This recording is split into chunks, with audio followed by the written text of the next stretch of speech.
नमस्कार, आप देख रहे हैं केबीसी न्यूज़। देखिए, आज दिन और रात दोनों बिहार की राजनीति और राजनीतिज्ञों के लिए कयामत का दिन हो सकता है और कयामत की रात हो सकती है।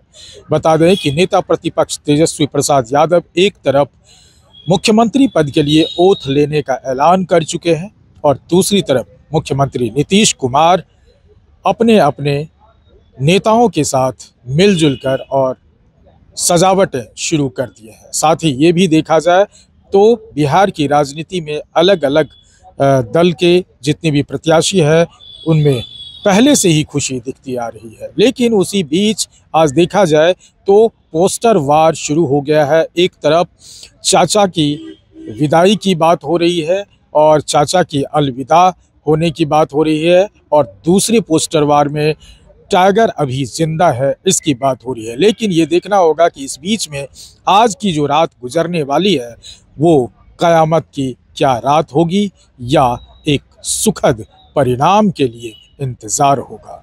इसके लिए हमने बात किया है नेता प्रतिपक्ष तेजस्वी प्रसाद यादव के संबंध में आरजेडी के प्रवक्ता एजाज अहमद से। सुनिए उन्होंने नेता प्रतिपक्ष के कॉन्फिडेंस को कैसे सराहा है। देखिए, जनता दल यू ने जो लगाया पोस्टर टाइगर अभी जिंदा है, तो वो किसको इंगित करना चाहते हैं?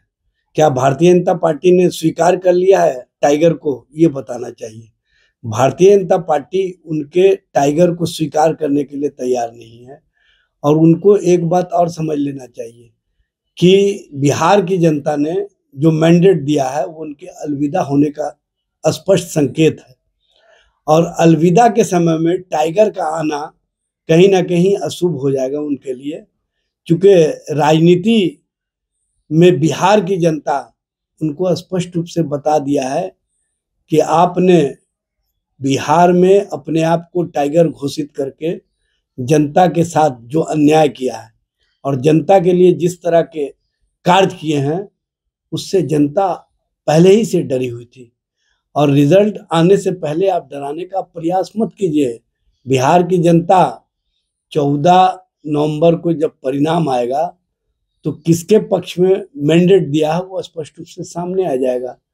क्योंकि तेजस्वी जी के प्रति जो बिहार की जनता का विश्वास रहा, जो हर घर नौकरी, महिलाओं के सम्मान, महिलाओं की सुरक्षा, महिलाओं के लिए आर्थिक न्याय की जो अवधारणा उन्होंने लोगों के बीच रखने का काम किया, उसको लोगों ने स्वीकार किया और उनकी स्वीकार्यता के बाद ये टाइगर बन रहे हैं। तो इसी से स्पष्ट होता है कि टाइगर बूढ़ा नहीं होता है, बूढ़ा टाइगर हो ही नहीं सकता है।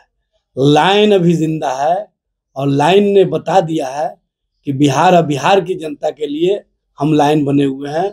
वैसे अत्याचारियों के खिलाफ हम लायन बने हुए हैं जो बिहार में अत्याचार, यौनाचार, व्यभिचार और कहीं ना कहीं सत्ता के संरक्षण में जो अपराधी और अपराधियों को संरक्षित करते हों उनके खिलाफ लाइन को बिहार की जनता ने चुन लिया है।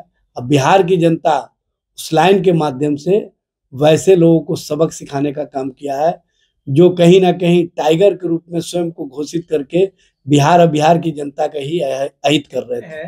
वो कैसे एक्सेप्ट कर रहे हैं कि हमारी जीत सुनिश्चित है जो 18 तारीख को ओथ लेने की बात है? देखिए, बिहार में सबसे अधिक नौजवानों ने वोट दिया और महिलाओं ने वोट दिया। नौजवानों के बीच एक बात का संदेश स्पष्ट है कि नफरत के खिलाफ नौकरी की जो राजनीति तेजस्वी जी ने शुरू की, ये हम लोगों के घरों के चेहरे का मुस्कुराहट को कहीं ना कहीं आगे लाने का काम किया, हमारे भविष्य को बेहतर बनाने का काम किया। और जब नौजवानों को इस बात का एहसास हो गया कि हमारे भविष्य के लिए, हमारी मुस्कुराहट के लिए तेजस्वी जी का नेतृत्व ही बेहतर है, तो सभी लोगों ने आगे बढ़ करके वोटिंग किया। और महिलाओं को एक बात समझ में आ गया कि ये जो मुजफ्फरपुर शेल्टर होम जैसी घटनाओं को शामिल करवाने के बाद भी अपने आप को शर्मसार नहीं महसूस करते हैं। जिस तरह से बिहार में बच्चियों के साथ व्यभिचार, यौनाचार, अत्याचार की घटनाएं हो रही हैं और महिलाओं की सुरक्षा के प्रति ये सरकार गंभीर नहीं है। और महिलाओं को इन्होंने तब 10,000 रुपया खाते में डाले जब तेजस्वी जी ने घोषणा कर दिया कि मकर संक्रांति के दिन हम एक मुश्त 30,000 रुपया बिहार की सभी महिलाओं के खाते में डालेंगे, तो इनको लगा कि अब तो हमारे हाथ से सारे मुद्दे निकल गए, तो इन्होंने नकदी के रूप में रिश्वत देने का काम किया है। लेकिन उसके बावजूद भी जो महिलाएं हैं उन्होंने स्पष्ट रूप से कहा कि ये 20 साल से सोए हुए थे, हम इनको सबक सिखा के बताएंगे कि आप अंतिम समय में हमको वोट के रूप में जो खरीदना चाह रहे थे, हमारा स्वाभिमान अभी पूरी तरह से जिंदा है और हम वैसे अपमान का बदला लेंगे जो कहीं ना कहीं हमारे परिवार के साथ होते रहे। अगर ऐसा नहीं होगा तो क्या उनकी प्रतिष्ठा धूमिल नहीं होगी? देखिए, अगर मगर की राजनीति नहीं होती है, बिहार की जनता और बिहार की आम आवाम जो पसंद तेजस्वी जी के नेतृत्व को किया है, जो समर्थन और विश्वास व्यक्त किया है, वो स्पष्ट रूप से दिख रहा है। चाहे जितना इन लोग प्रयास कर ले एग्जिट पोल के माध्यम से या कहीं कहीं खेल भी शुरू कर दिए हैं, लेकिन सारे खेल के बावजूद बिहार की जनता ने जो इनके कार्यों का आकलन करने के बाद इनके राजनीति और राजनीति के पटाक्षेप करने के लिए जो वोट देने का काम किया है, वो स्पष्ट रूप से बहुमत के रूप में इंडिया महागठबंधन तेजस्वी जी के नेतृत्व के रूप में सामने आएगा।